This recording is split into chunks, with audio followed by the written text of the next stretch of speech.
Welcome to Just the Word, where we're reading through the Bible in 1 year. And I'm Net.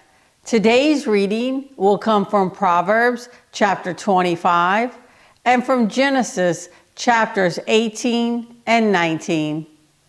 Proverbs chapter 25. These are more Proverbs of Solomon, copied by the men of Hezekiah, king of Judah. It is the glory of God to conceal a matter. To search out a matter is the glory of kings.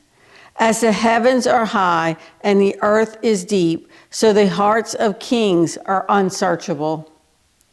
Remove the dross from the silver, and out comes material for the silversmith. Remove the wicked from the king's presence, and his throne will be established through righteousness. Do not exalt yourself in the king's presence, and do not claim a place among great men. It is better for him to say to you, "Come up here," than for him to humiliate you before a nobleman. What you have seen with your eyes, do not bring hastily to court, for what will you do in the end if your neighbor puts you to shame? If you argue your case with a neighbor, do not betray another man's confidence, or he who hears it may shame you, and you will never lose your bad reputation. A word aptly spoken is like apples of gold in settings of silver. Like an earring of gold or an ornament of fine gold is a wise man's rebuke to a listening ear. Like the coolness of snow at harvest time is a trustworthy messenger to those who send him. He refreshes the spirit of his masters. Like clouds and wind without rain is a man who boasts of gifts he does not give. Through patience a ruler can be persuaded, and a gentle tongue can break a bone. If you find honey, eat just enough. Too much of it, and you will vomit. Seldom set foot in your neighbor's house. Too much of you, and he will hate you. Like a club or a sword or a sharp arrow is the man who gives false testimony against his neighbor. Like a bad tooth or a lame foot is reliance on the unfaithful in times of trouble. Like one who takes away a garment on a cold day, or like vinegar poured on soda, is one who sings songs to a heavy heart. If your enemy is hungry, give him food to eat. If he is thirsty, give him water to drink. In doing this, you will heap burning coals on his head, and the Lord will reward you. As a north wind brings rain, so a sly tongue brings angry looks. Better to live on a corner of the roof than share a house with a quarrelsome wife. Like cold water to a weary soul is good news from a distant land. Like a muddled spring or a polluted well is a righteous man who gives way to the wicked. It is not good to eat too much honey, nor is it honorable to seek one's own honor. Like a city whose walls are broken down is a man who lacks self-control. Now we move to Genesis.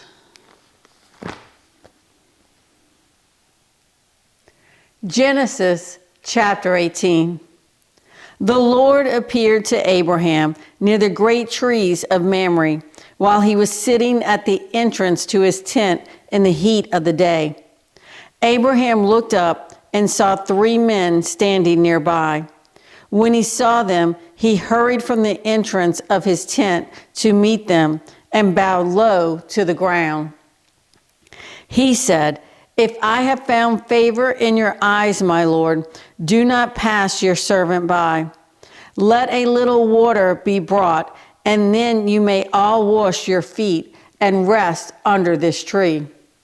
Let me get you something to eat so you can be refreshed and then go on your way, now that you have come to your servant."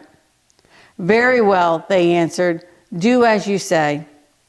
So Abraham hurried into the tent to Sarah. "Quick," he said, "get 3 seahs of fine flour and knead it and bake some bread." Then he ran to the herd and selected a choice, tender calf and gave it to a servant who hurried to prepare it. He then brought some curds and milk and the calf that had been prepared and set these before them. While they ate, he stood near them under a tree. "Where's your wife Sarah?" they asked him. "There, in the tent," he said. Then the Lord said, "I will surely return to you about this time next year, and Sarah your wife will have a son." Now Sarah was listening at the entrance to the tent, which was behind him. Abraham and Sarah were already old and well advanced in years, and Sarah was past the age of childbearing.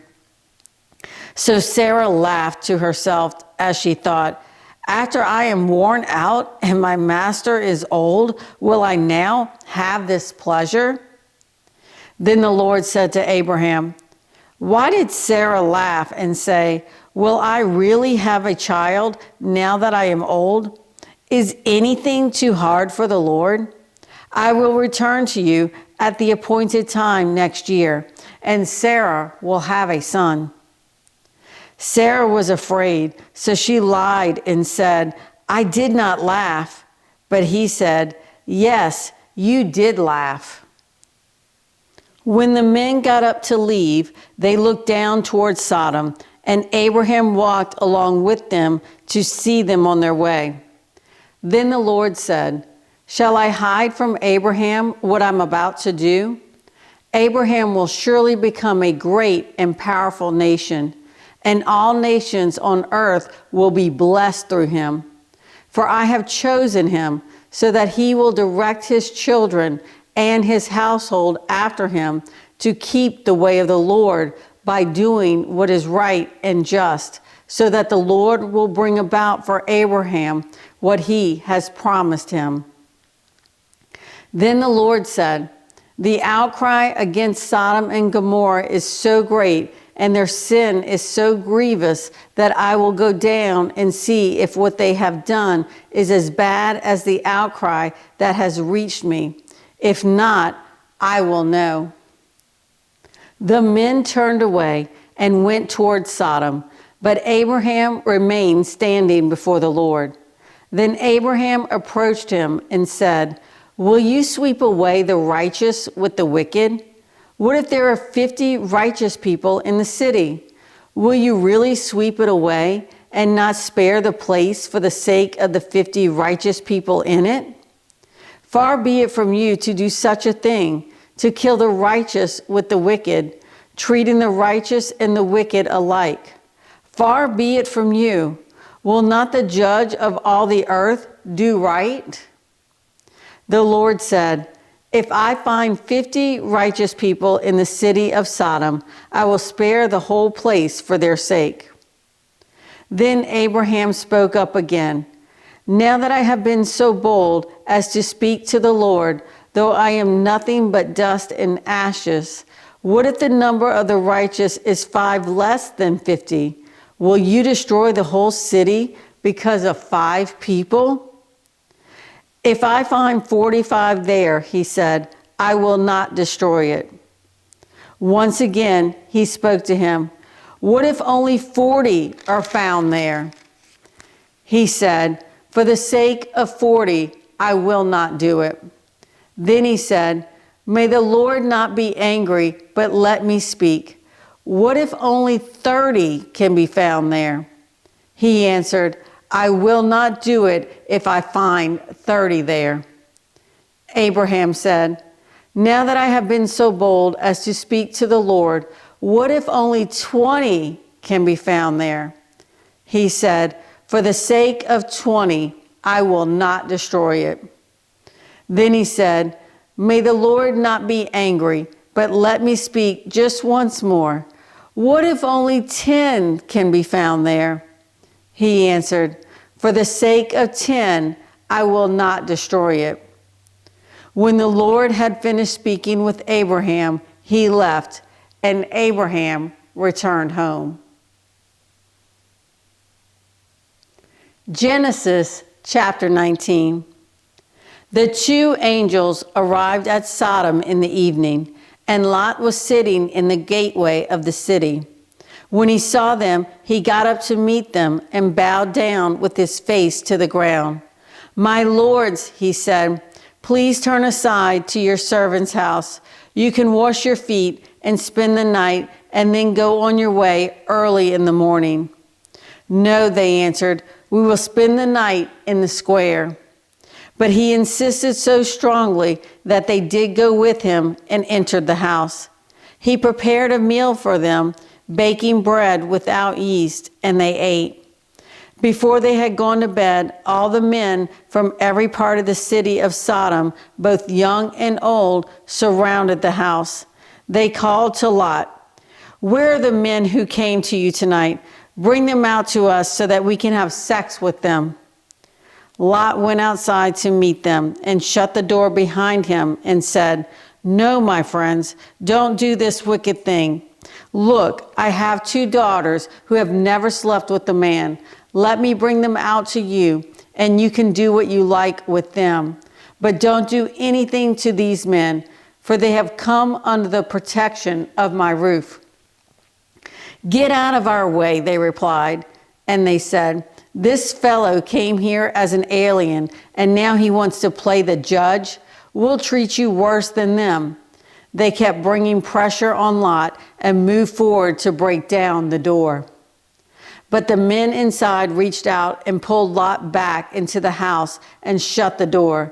Then they struck the men who were at the door of the house, young and old, with blindness, so that they could not find the door. The 2 men said to Lot, "Do you have anyone else here, sons-in-laws, sons or daughters, or anyone else in the city who belongs to you? Get them out of here, because we are going to destroy this place. The outcry to the Lord against its people is so great that he has sent us to destroy it." So Lot went out and spoke to his sons-in-laws, who were pledged to marry his daughters. He said, "Hurry and get out of this place, because the Lord is about to destroy the city." But his sons-in-laws thought he was joking. With the coming of dawn, the angels urged Lot, saying, "Hurry, take your wife and your 2 daughters who are here, or you will be swept away when the city is punished." When he hesitated, the men grasped his hands and the hands of his wife and of his 2 daughters and led them safely out of the city, for the Lord was merciful to them. As soon as they had brought them out, one of them said, "Flee for your lives. Don't look back and don't stop anywhere in the plain. Flee to the mountains, or you will be swept away." But Lot said to them, "No, my lords, please. Your servant has found favor in your eyes, and you have shown great kindness to me in sparing my life. But I can't flee to the mountains. This disaster will overtake me, and I'll die. Look, here's a town near enough to run to, and it is small. Let me flee to it. It is very small, isn't it? Then my life will be spared." He said to him, "Very well. I will grant this request too. I will not overthrow the town you speak of, but flee there quickly, because I cannot do anything until you reach it." That is why the town was called Zoar. By the time Lot reached Zoar, the sun had risen over the land. Then the Lord rained down burning sulfur on Sodom and Gomorrah from the Lord out of the heavens.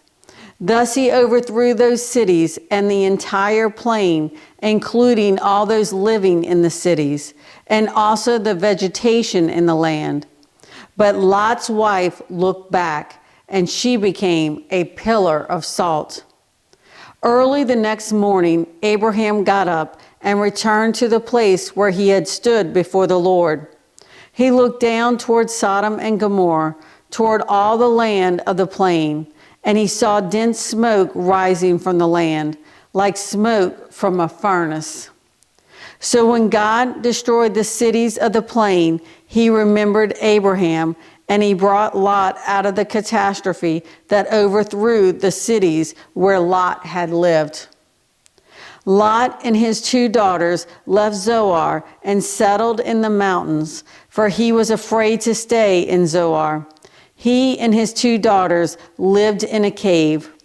One day, the older daughter said to the younger, "Our father is old, and there is no man around here to lie with us, as is the custom all over the earth. Let's get our father to drink wine and then lie with him and preserve our family line through our father." That night, they got their father to drink wine, and the older daughter went in and lay with him. He was not aware of it when she lay down or when she got up. The next day, the older daughter said to the younger, "Last night I lay with my father. Let's get him to drink wine again tonight, and you go in and lie with him so we can preserve our family line through our father." So they got their father to drink wine that night also, and the younger daughter went and lay with him. Again, he was not aware of it when she lay down or when she got up. So both of Lot's daughters became pregnant by their father. The older daughter had a son, and she named him Moab. He is the father of the Moabites. The younger daughter also had a son, and she named him Ben-Ammi. He is the father of the Ammonites of today. Thanks for joining Just the Word. See you tomorrow.